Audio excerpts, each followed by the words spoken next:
Chapter 15. Jeez, Al. Dang, this one's almost done. I don't want to end on a really weird number. But then again, I have no reason to go on to 20. I say this story may have about 3 more chapters, but that may be pushing it. Thanks to everyone who reviewed. Tori's heart nearly burst when Iceman had suddenly exclaimed that Nellie had passed out on the couch. Nellie had sent a frantic email to Iceman, and Iceman had read it with the same amount of panic in his voice. Did she say why? Tori asked, getting up from his seat and making his way out of the restaurant. The rest of the girls were going to catch up to him, not even sure where Tori was going. Tori, wait up!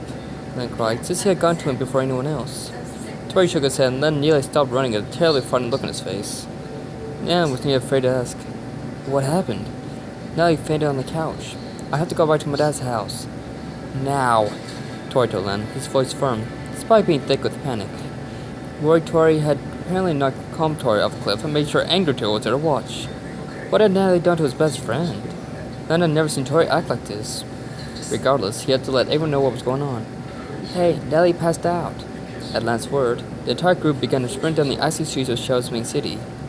Tori's dad had a huge condo in a 10-story building, not very far from the restaurant the group had been eating at. The trip to the restaurant was about 5 minutes, but the trip back? Well, let's just say Tori made the trip in record time. Tori's dad tossed the house keys to Lan, who tossed him to Tori and ran up the stairs 2 at a time. Once Tori reached his dad's floor, he jetted to the end of the hallway, nearly dropping the house key and rushed to open the door. The door popped open with a soft click, and Tori shoved past it, his sides falling on Natalie before he even made it down the 3 steps into the living room. Natalie! Tori cried, all but sliding to his knees once he reached the couch. He gently took her hand in his. Although he was breathing so heavily, he wondered if it would wake her. Oh, Natalie, honey, what happened? Tori's face was nearly choked as he looked down at her face, and immediately he noticed a lack of color in it. Tori, you made it. Tori, Natalie was near the side from PT, trying not to cry. Tori couldn't understand how she felt. He wanted to cry too. Tori, is she alright? Immediately was the next person to burst in the door, followed by Lan. How the boy had gone behind her in the race to Natalie, Tori didn't know. But right now, he didn't really care either way. He didn't really care either. Looks like she's just resting, but look at her face. Tori's face was soft, but filled with sadness. What had she found out that made her react this way? Yeah, it's awfully pale for her to just have fainted. You don't think she's sick or anything, do you? Amelia came running to the other side of the couch and softly rested her hand on Nellie's forehead. Her temperature feels normal. Well, how do we wake her up? Lan asked, walking over to stand behind Meili. Shaw walked in, carrying Yai in his arms, while Tori's dad locked the door behind the group. I've got just the thing, Tori's dad stated cheerfully, and with that he walked quickly into the guest room. Tori could hear his dad rummaging through something in the bathroom, and watched as his father came back with a small vial. Ta-da! Just the thing to awaken the fair maiden, his father grinned, and twisted the cap off the bottle, pulling out a small stick. You after that stick underneath now, it's not big an count. 1, 2, 3. Oh, that smells horrible! Nellie cried, pushing Tori's dad's hand away. She began to cough heavily while her eyes scanned the room, and finally her fit stopped. Tori? I think I fainted. Tori was asleep beyond belief. Nellie, sweetheart, I know. Tori moved as the couch and in one swift motion, set Nellie up and pulled her into his arms. He hugged her tightly, sighing deeply inside her ear, or beside her ear before he whispered, You scared me to death. Did I? Nellie tried not to blush, but she failed miserably at it. Finally, she just gave up. Please don't ever do that to my heart again, Tori replied softly, pulling away from Natalie, who was still red in the face. Tori chuckled a little bit and went back to holding her hand, while the others crowded around the couple. So what did you find out? Len was the first to ask the question on everyone's mind. At first, Natalie's face went pale as her sheet, but slowly the color began to come back. It was Chisao. That was the silence before the news really hit the group. Chisao? The cute little kid who looked up to his big brother Dex like a god? Wow, I commented, not really believing our ears. Chad, on the other hand, believed it completely. If he looked up to his older brother as much as you say he did, then I'm sure it truly is him. But I've never done anything, Ned began. But one glance at Mr. Foy's thoughtful look, and she cut herself off. You would have posted that was with his brother months before his death. He probably thinks you caused his death. Tori's dad nodded as he presented his hypothesis to the rest of the group. Mila also nodded in agreement. It made perfect sense. You must not know that we were really the cause of his death, Len said quietly, and everyone heard the sadness in his voice. Len, no one was the cause of Dex's death but Dex himself. You can't blame anyone but him. It's not our fault, Mel replied, placing her hand on Len's arm gently. He nodded and took hold of Mila's hand, kissing her fingers softly. That makes me wonder what he really has against Natalie then, Tori said, was still focusing on the issue at hand, which made the others put their thinking caps on too. Like he said, I was the first and probably the last person he was around. Natalie leaned against Tori as she closed her eyes painfully against the memory. She remembered Dex's threat against her life, loud and clear, as if it had just happened. Besides us, Giselle wasn't there when Dex died, so you could only go by what the newspaper said. Yao was replaying every memory of that day in her head, but she couldn't think of one instant when Dex could have contacted Giselle. Wait. Nellie got everyone's attention as her violet eyes began to get clouded with thoughts. Her mind was going a mile a minute, and finally, her eyes lit up purple as she realized what probably happened. What if Giselle knew Dex had become a worthy member? He didn't. None of us knew until Dex told us directly, Nellie to Natalie, not seeing where she was going. Okay then. What if Dex never told Giselle? But or they told Giselle? Didn't he look up to his big brother a lot? You said that Giselle wanted to be just like Dex. Tori immediately caught on. I saw how much he respected his brother with my own eyes. So what if the Ward 3 told and showed Giselle that Dex had been Ward 3? What if they offered to give him his brother's place in the organization? His brother's room and everything in it? Tori's mind reeled at the amount of manipulation the Ward 3 had used to ensnare the younger boy. So it was like some sort of inheritance in Giselle's eyes. Receive everything that was his brother's to become just like him. Giselle was trying to become him. Charles shook his head at the boy's stupidity. The kid was a fool, really. In addition to getting everything that was once Dex's, he took his morals and values. And his snobby, if that gospel was even real. He also gained his hatred for me, too. Nellie's voice was shaking as she thought about how Dex had hurt her. Why would Giselle want to do such a thing? He had only met her once anyway. So this was all about. Giselle wanted to lash out on the people he thinks are responsible for his brother's death. That's what it sounds like to me. Tori's dad leaned back against the couch, staring up at the ceiling. Kids these days were getting crazier and crazier. Me too, Mila agreed, still holding Len's hand. He was surprisingly quiet right now, but Mila figured it was because his mind was trying to process everything. Goodness, even her mind was still trying to wrap around the idea that Dexter's brother was the cause of all this mess. So how do we stop him? Nellie's question made everyone freeze up. No one had even thought that far, obviously.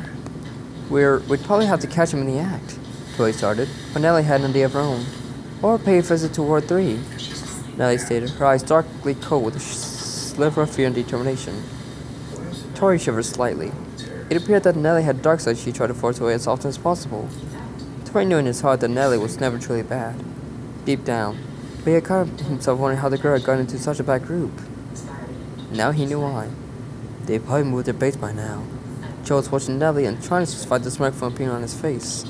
He could tell Nellie was showing her Ward 3 side and wondered how bad she had really been. I suppose the girl was with Tori. John never thought she would be the type that was scheming and conniving. Then again, she had helped Milo land in their planned subjects before. No, that's too dangerous, Mila cried, shaking her head as to shoot the thought from her mind. She didn't want any more of her friends to get hurt or die. Meg was afraid she wouldn't be able to handle it. Then what do? I say we wait until next time he strikes, Lance suggested, but Nellie and Tori immediately shut that idea down. Man, we have no idea when the next time will be, Nellie started, and Tori had no problem finishing for her. Not only that, but I want this to be over and done with. I'm starting to get really frustrated with Giselle playing games with my life.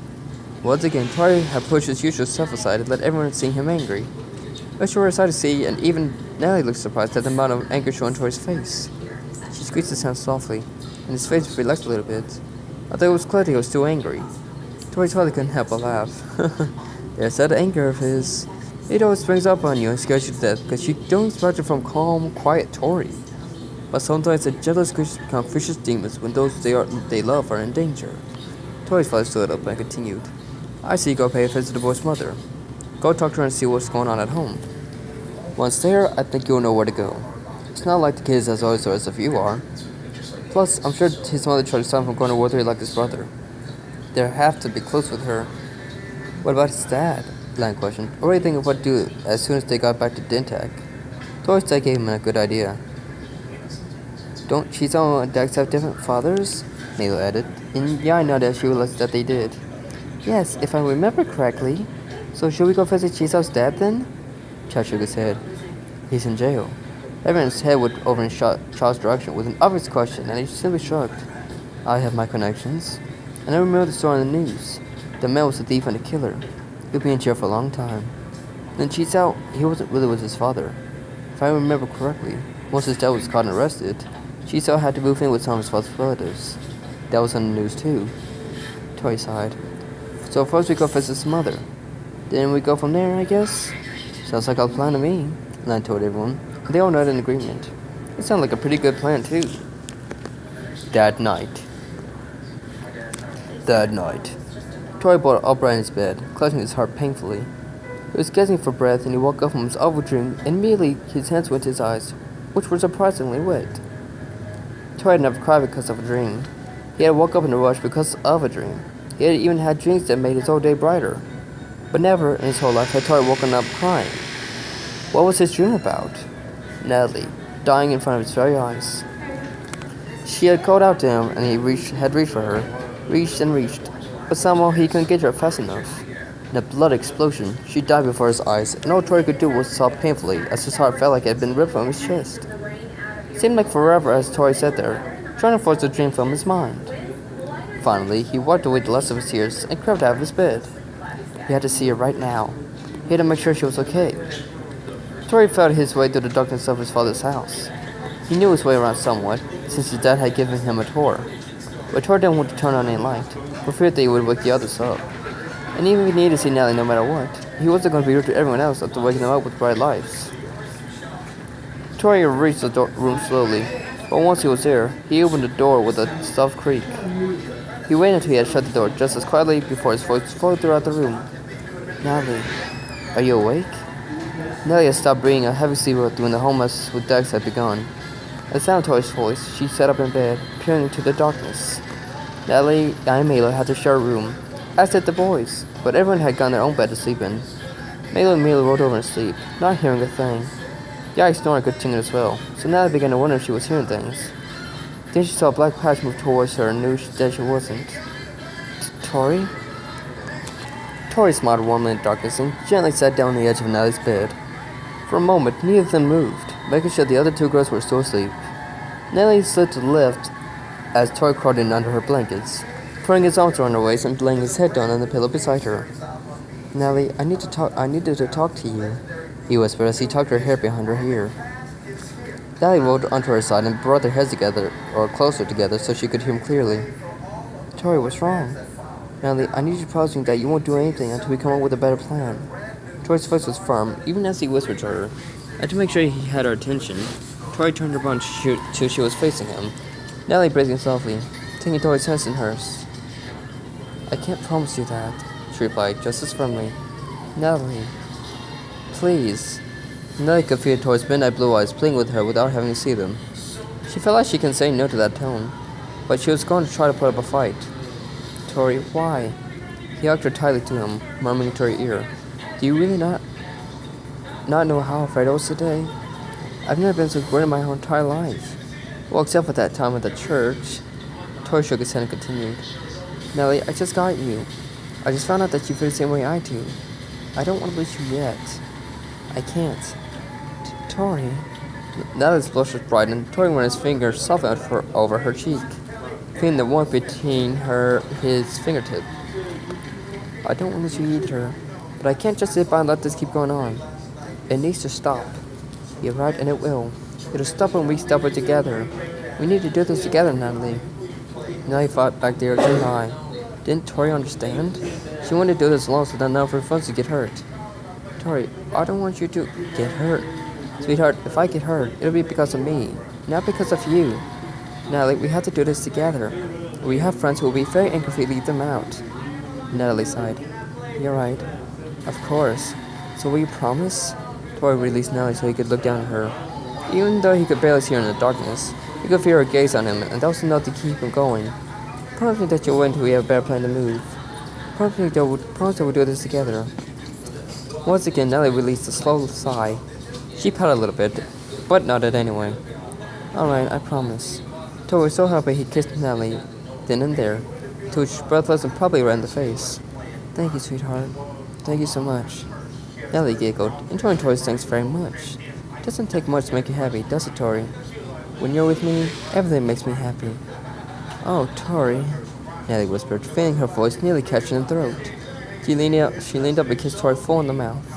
They stayed there for a while, kissing and clinging to each other. With one final sweet kiss, Tori crawled back out of Nellie's bed and went back to the room he was supposed to be in.